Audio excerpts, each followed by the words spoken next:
સુંદર બનાવવાના બધા જ મંત્રો ઉપસ્થિત છે. તમે કોઈ પણ અવસ્થાથી જીવનમાં જીવતા હો, તમે કોઈ પારિવારિક વ્યક્તિ હો, તમે કોઈ ભક્ત હો, તમે કોઈ સંસારી હો, તમે કોઈ વ્યાપારી હો, તમે કોઈ ઘરના એક ધર્મપત્ની હો, તમે કોઈના પિતા હો, તમે કોઈના પુત્ર હો, એ દરેક વ્યક્તિ પોતાના સ્થાનેથી પોતાના જીવનને ઉત્તમ બનાવીને કેમ જીવી શકે, એના દિવ્ય સૂત્રો શ્રીમદ ભાગવતમાં છે.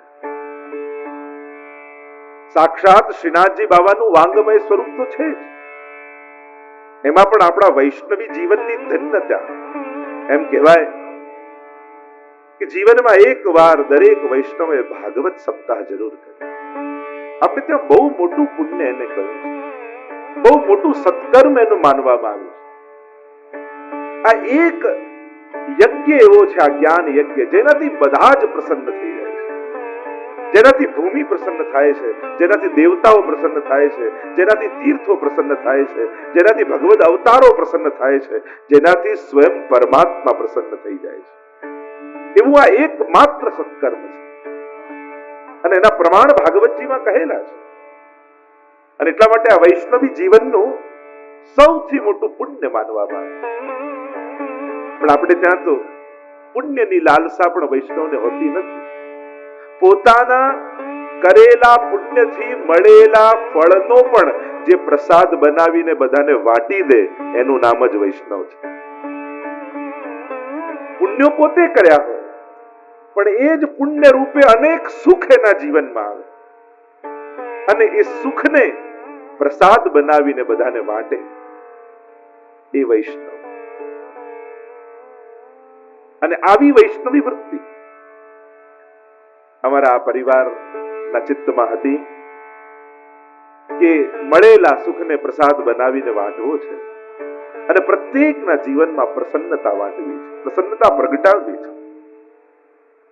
અને એ પ્રસન્નતા પ્રગટાવવાનો એક જ ઉપાય, અને એ છે શ્રીમદ ભાગવત કથા.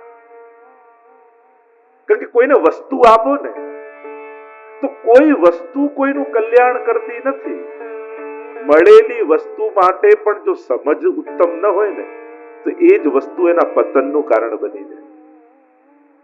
એટલે પ્રભુ પાસે માંગવું હોય તો એટલું માંગવું કે પ્રભુ, સંજોગો તું સારા કરે એ તારી કૃપા નથી, તું અમારી સમજ સારી કરે એ જ તારી મોટી કૃપા છે. ગમે તેટલા જીવનના ઉત્તમમાં ઉત્તમ પદાર્થો ભગવાન બધી સગવડ આપી દે, ઘણાને નથી જોતા હાથે કરીને દુઃખ ઊભું કરે.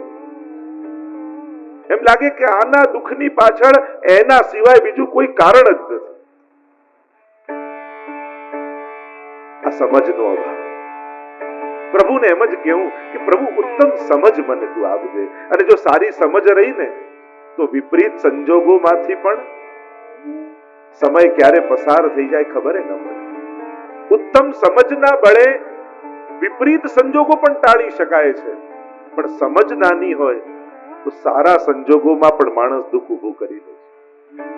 અને એટલા માટે અત્યારના સમયમાં જ્યારે સમાજનું સામર્થ્ય વધ્યું છે, સગવડતાઓ વધી છે, સાધનો વધ્યા છે, હવે એક જ વસ્તુની જરૂર છે અને એ છે સારી સમજ. અને એ કાર્ય શ્રીમદ ભાગવત કરે છે. ભાગવત એ કેવલ કોઈ બુદ્ધિનો જ કેવલ પ્રયોગ નથી, કેવલ કોઈ કર્ણનો જ પ્રયોગ નથી. અહીંયા તો એક એક વાક્યમાં બિરાજેલા ભગવાન છેક તમારા ચિત્તમાં પ્રવેશ કરી તમારા અંતઃકરણને ચોખ્ખું કરી દેતા હોય છે.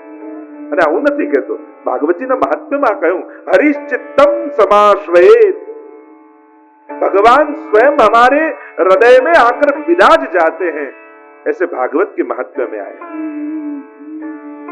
અને એટલા માટે અહીંયા તમારે કાંઈ જ કરવાનું નથી, બેસવાનું છે. ભગવાન પોતે તમારા સુધી પહોંચશે. ભાગવત કથા એટલે શું? ભગવાન ભક્ત સુધી પહોંચે એનું નામ કથા. કથાનો અર્થ કેવલ કોઈ ભગવાનની વાતો જ નથી. કમ સુખમ સ્થાપયતિ ઇતિ કથા. જે તમને સુખમાં સ્થાપી દે એનું નામ કથા છે. અને એવી કથા આપણને 7 દિવસ સુધી મળી છે. આપણે સાંભળ્યું તો છે જ કે ભાગવત કથા સાંભળવાથી સમસ્ત પાપો નિર્મૂલ થઈ જાય, અને સત્ય છે. પણ એમાં પણ જે વારે તમે બેઠા હો, જેમ આજે રવિવાર છે અને રવિવારે કથા સાંભળી એટલે આજ સુધીના તમારી જિંદગીના જેટલા રવિવાર હતા અને એમાં થયેલા જેટલા અપરાધ હતા એ આજે રવિવારે ધોવાઈ ગયા. એ રીતે સોમવાર, એ રીતે મંગળવાર, પણ જો રજા પાડી તો પછી એટલા બાકી રહેશે. એમાં જો એકાદ દિવસ ચૂકી ગયા તો એ તમારા ઉપર. કથા તો 7 દિવસ તમને પવિત્ર કરવા માટે ઉપસ્થિત છે. આજ સુધીના જેટલા રવિવાર આવેલા અને એમાં કાંઈ બે ત્રુટી કે અપરાધ આપણાથી થયા, આજે કથામાં રવિવારે બેઠા એટલે ધોવાઈ ગયું. આ ભગવાનનું આ વાંગમય સ્વરૂપ, લેખ્યા સ્વરૂપ. અને કલિયુગમાં એટલે જ ભગવાન કરતા ભાગવતની મહત્તા વધારે, કારણ કે કલિયુગમાં શબ્દોનું મહત્વ નથી, લખાણનું મહત્વ છે. અહીંયા તમે એમ કહો ચલો મારું ઘર આજથી તને આપી દીધું, એ કે એમ નહીં, લખીને આપો. તમારે બોલવા પર કોણ ભરોસો રાખે, કોણ વિશ્વાસ રાખે? એમ જ ભગવાન કરતા પણ કલિયુગમાં ત્યારે લખાણ પર વધારે ભરોસો. આ ભાગવતજી ભગવાનનું લેખ્યા સ્વરૂપ છે, લખેલું સ્વરૂપ છે, અને એને વક્તા પોતાના વાણી દ્વારા પ્રગટ કરે છે. આ દિવ્યતા આ ગ્રંથની છે. ભાગવતની કથા તો કરવી જ છે, પણ આ ભાગવતજી એવી રીતે આપણે સાંભળવું છે જાણે મારી અને તમારી ગાથા. ભગવાન કંઈક વ્યક્તિગત રૂપે તમને કહેવા આવ્યા હોય. કારણ કે આજ સુધી જ્યારે પણ પ્રભુ પાસે ગયા ત્યારે એક જ વ્યક્તિ બોલતો રહ્યો ને એક વ્યક્તિ સાંભળતો રહ્યો. એ બોલનારા વ્યક્તિ આપણે હતા અને સાંભળનારા વ્યક્તિ ભગવાન. આ 7 દિવસ એવા હશે કે એમાં ભગવાન બોલશે અને આપણે સાંભળીશું. ભાગવતમાં રહેલા ભગવાન 7 દિવસ સુધી બોલશે અને તમે સાંભળશો. આ પણ એક સેવા છે, કારણ કે કોઈની વાણીનો અનાદર એ એનો જ અનાદર છે. અને એટલા માટે મંદિરમાં જ્યારે જ્યારે ગયા ત્યારે ભગવાનને બોલવાનો આપણે ચાન્સ ના આપે. એટલે મંદિર કરતા એક કથા વિશેષ રૂપે કહેવાય, કારણ ત્યાં આપણે બોલીએ છીએ ભગવાન સાંભળે છે. કથામાં ભગવાન બોલે છે અને આપણે સાંભળીએ છીએ. અહીંયા ભગવાનની વાણીનું શ્રવણ આપણે કરીએ. અને એટલા માટે આ ભાગવતી કથા એટલી સહજ અને સરળ રૂપે આપણે શ્રવણ કરીશું જાણે એમ નહીં લાગે કે આ કોઈ હજારો વર્ષ પહેલા લખાયેલો ગ્રંથ છે. એવું નહીં લાગે કે આ કોઈ મોટા ભક્તોની કથાઓ છે. આપણે તો એ રીતે સાંભળીશું કે મારી વાત કથામાં થઈ રહી છે, મારા જીવનના ઉકેલો મૂંઝવણોના મને મળી રહ્યા છે. આ ઔષધિ આપણા માટેની લાગશે. એ રીતે કથાનું દર્શન આપણે કરીશું. 10 શબ્દો